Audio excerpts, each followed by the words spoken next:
세 개의 지역이 맞닿는데 거기가 또 뭐 상급지 강남 3구 중 하나, 그리고 경기도의 상급지 두 개가 맞물려 있는 똘똘한 채 이야기도 많이 나오던 지역인데 요즘에 통 조용해서 오랜만에 한번 보기로 했습니다. 위례입니다. 과천, 하남에서 최대 10억 로또 터진다. 근데 이 하남, 위례의 신도시가 하남, 성남, 송파 이 세 개에서 적당히 묶어서 만든 게 위례 신도시죠. 이쪽이 좀 분양이 빨리 됐고 하남이 좀 뒤늦게 됐는데 로또가 나왔죠. 10억 로또 죽죽. 왜 10억 로또인데 죽죽이 나왔냐? 과천할 때 말씀드렸지만 계약 해집은 한 가구가 나와서 분양을 하게 되었더라. 그래서 분양가가 8,990만원. 근데 이번에 9억 2,500만원으로 늘었는데 위례의 가격에 대비해서는 저렴하다. 근데 위례가 한 19억 가진 않는데 근데 뭐 추정 시세는 뭐 20억 이상으로 본다. 그러면서 인근 전용 100일이 18억에 거래됐으니까 전세가 11억에 거래됐으니까 20억 이상이다. 뭐 이런 식으로 이야기를 하고 있죠. 뭐 로또니까 그냥 받아라 라고 하고 있는데 사실 로또 아니죠. 그런 이야기 많죠. 층간소음. 제대로 안 된 단지들은 입주 못한다. 그럼 그 피해들은 수분양자가 받게 돼 있는데 물론 지은 거에 대해서는 어쩔 수 없지만 사실은 그게 진즉 도입됐어야 되죠. 지어놓고 입주 못하게 만들면은 때려 부수고 다시 지으란 이야기냐. 처음부터 똑바로 지었어야 되죠. 그런데 그런 식으로 대충 지으니까 택지비가 대부분을 차지해요. 그래서 위례 같은 경우 지금 뭐 굉장히 저렴하게 분양하는 척하지만 실질적으로는 엄청나게 차익을 많이 남겨서 분양을 하는 거죠. 왜냐? 당시에 위례에서 한 저거 금액 정도 분양을 했을 때 건설사에서 추정으로 가산비로만 한 2천억 정도를 벌어갔더라. 한 개의 단지에. 그 정도의 느낌이니까 결코 저렴한 게 아니다. 지금 자꾸 저렴하다고 말하고 있을 뿐이다. 그 이상 떨어질 수 있느냐? 충분히 가능하죠.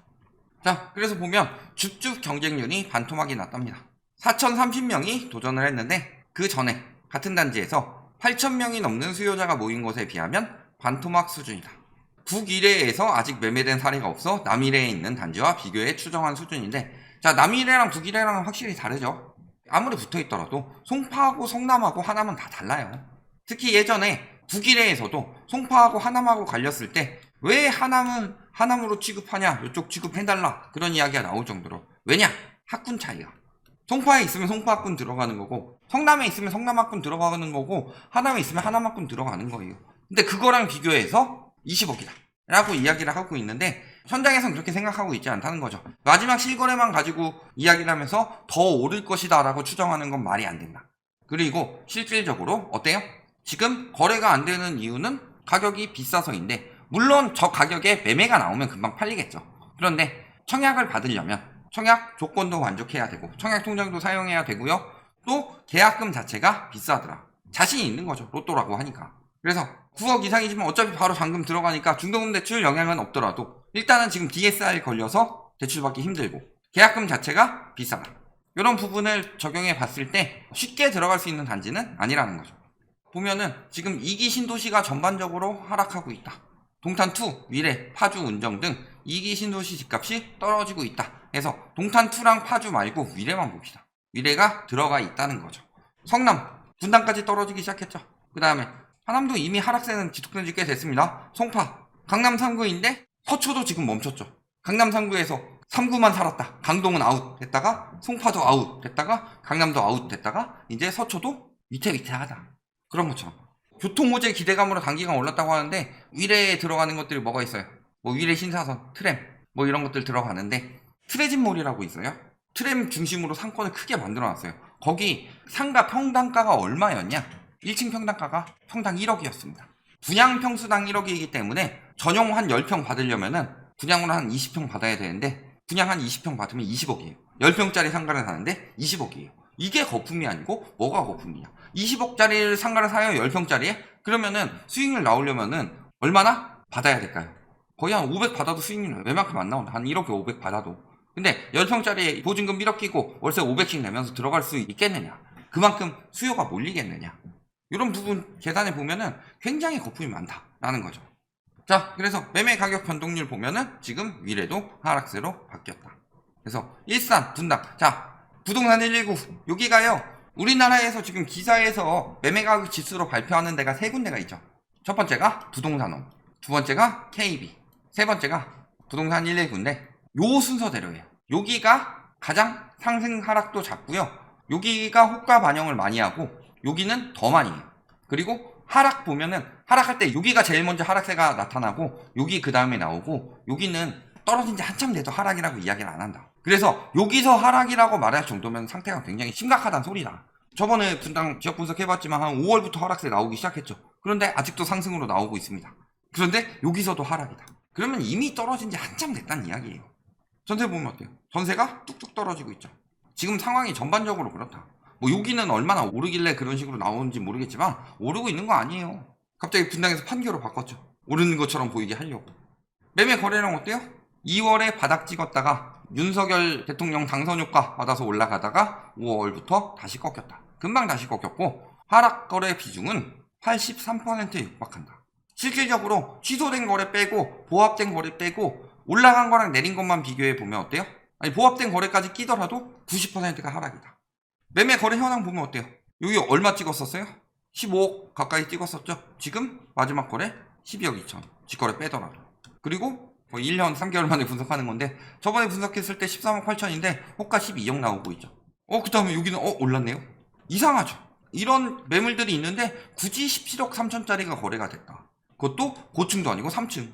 여기 탑층도 15억 9천인데 3층짜리가 17억 3천에 나와서 거래가 됐더라. 이런 걸 한번 봐야 되죠. 문제가 있다. 가격 띄우기를 들어가고 있지만 요거 보면 답 나오죠. 빨리 팔고 싶어서 안달이 났는데. 그 다음에 매매 전세가도 뭐 상승세 멈췄고 여기도 상승세가 거의 멈춘 상황이죠.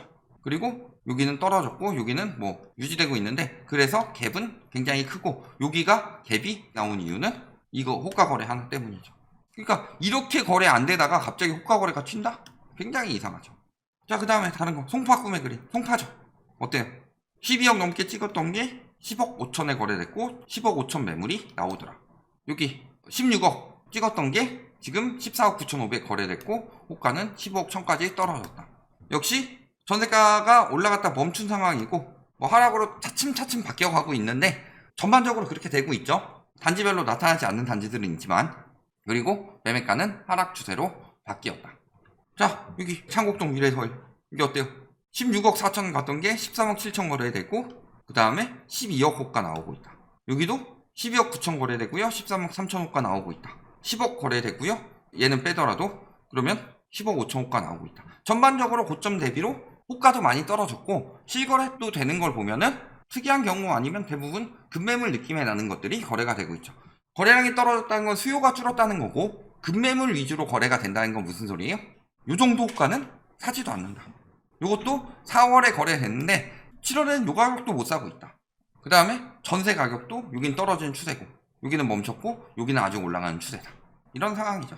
가격이 억 단위로 떨어졌음에도 불구하고 전세가율은 아직도 40~50%로 매우 낮다. 입주는 어때요? 입주도 많이 있습니다. 미래의 신도시라고 하기에는 좀 그렇게 막 엄청나게 무지하게 커서 이 정도 공급은 공급도 아니다 라고 말할 수 있을 정도는 아니죠. 합치면 2000세대 정도 남았는데 그 중에서 하반기에만 한 800~900세대 정도 들어오고 내년 상반기 내에 1200세대 정도 더 들어온다. 이렇게 보시면 되겠죠. 그 다음에 매물은 어때요? 최근에 조금 줄어들었고 전반적으로 매물은 계속 늘었죠. 그 다음에 전월세 같은 경우는 계속 상승세다. 그러면 최근에 매물이 왜 줄었냐? 종부세 완화해 준다니까. 집값 정상화 시키면서 세금 정상화 시켜야 되는데 집값 정상화가 아니라 집값은 지금이 정상이고 장기적 우상향은 꾸준히 해야 된다. 이런 입장이죠. 정부 입장이 그렇다. 잡을 생각이 전혀 없다. 부동산으로 문재인을 그렇게 까놓고서 문재인은 잡으려고라도 했는데 요거는 문재인 정부 말년에 결국에는 코로나로 인해서 다시 올라간 거 어떻게든 잡아보려고 별 짓거리 다 해가지고 2022년 DSR 도입하고 2021년 한 하반기부터 잡혀가기 시작했는데 그거를 어떻게든 안 잡히게 하려고 갖은 안간힘을 쓰고 있다. 그래서 매물이 조금 줄었어요. 근데 생각하는 것만큼 줄지 않았죠. 왜 생각하는 것만큼 안 줄었을까요? 종부세 완화해서 버티면 뭐하냐. 지금 수요가 없어서 못 사는 거 알고 있고 그래서 본격적인 하락장 터지기 전에 빨리 팔아야 되는데 일부 아직도 그래 버티면 더 오르겠거니 이런 사람들만 매물 빼는 거지. 올라간 거에 비하면 턱없이 적죠. 그리고 종부세 완화가 통과할 가능성도 높지도 않고 그래서 조금 줄었는데 아직도 매물은 굉장히 과잉되어 있죠. 분양 받아놓은 거 보면은 자 이건 단독주택입니다. 단독주택 땅을 분양받아서 집을 지으려던 주민들이 집집마다 정화도를 만들어야 되는 서울시의 지침이 내렸다. 그래서 기본적으로 오물간 등 기반시설이 완비돼 오물을 처리하는데 구도심이나 도시 밖 전원주택에서나 볼 수 있는 개별 정화조를 설치하는 황당한 일이 벌어질 수 있다. 왜? 집값 오르고 뭐 하니까 뭐 어디 가서든 뭐 때려 부수고 지으면 되겠지. 아니 단독주택 땅이니까 전원주택에서나 볼 수 있는 개별 정화조가 나오지. 문제점들이 뭐 여러 가지가 나오죠. 그래서 뭐 택지지구 조성하면서 서울시랑 오수차 직관로 설치 협약 맺고 부담금도 냈는데 건축됐는데 무슨 말이냐. 서울시에서 이렇게 지침을 바꿨더라. 그래서 그동안 법을 잘못 적용했고 이제서야 제대로 적용한다. 이런 느낌으로 하면서 그냥 피해 떠넘기고 있어요. 정부에서 그냥 무조건 집 사는 사람들 편 대준다. 아니 이미 분양받은 사람들은 아웃 오브 안중이죠. 떨어지지 않게 만들고 올리려는 건 있는데 이미 분양받은 사람들은 이미 잡은 물고기죠. 그래서 이런 경우도 벌어지고 있다. 이런 단지들 집값 떨어지지 않았으면 집값 떨어질까봐 또 쉬쉬했겠죠. 그러다가 또 결국에는 변경을 했습니다. 설치 안 해도 된다. 왔다리 갔다리 하고 있어요. 지금 저 정도로 생각 없이 공급을 하고 있고, 그런데 저기가 뭐 고급이고, 고급 아니죠? 고급 아파트이고 똘똘한 채고 이상하죠?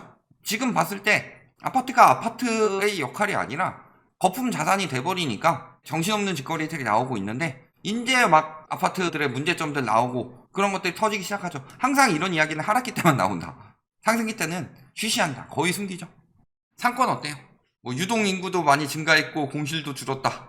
그냥 울며 겨자 먹기로 뭐 받는다든가 뭐 이런 정도죠. 이런데 보면은 뭐 공실 많고 폐업한 것도 많고. 아니 유동인구도 증가했고 공실도 줄었는데 요런데 딱 찍어보면 이렇게 나오는데 요렇죠. 아직도 많아요. 그러면은 학군이 엄청나게 좋냐? 송파구 학군이요. 그나마 뭐 송파구, 성남, 그 다음에 성남도 저기 분당 가야지 학군이 좋은 거고. 그래서 위례 신도시가 학군이 엄청 좋은 도시가 아니다. 그러면은 자족시설이 들어왔냐? 자족시설이 엄청 잘 들어오진 않았죠. 그렇다고 상권이 괜찮냐? 상권 망했죠. 교통도 엄밀하게 말하면 그렇게 좋진 않다. 트램 들어오는 게 좋아요? 아니면 2호선, 1호선이 도는 게 좋아요? 그러니까 그냥 송파구 있고 하남 있고 성남 있으니까 여기가 엄청나게 좋은 것처럼 이야기를 하지만 사실 엄청나게 그렇게까지 좋을 이유가 없다.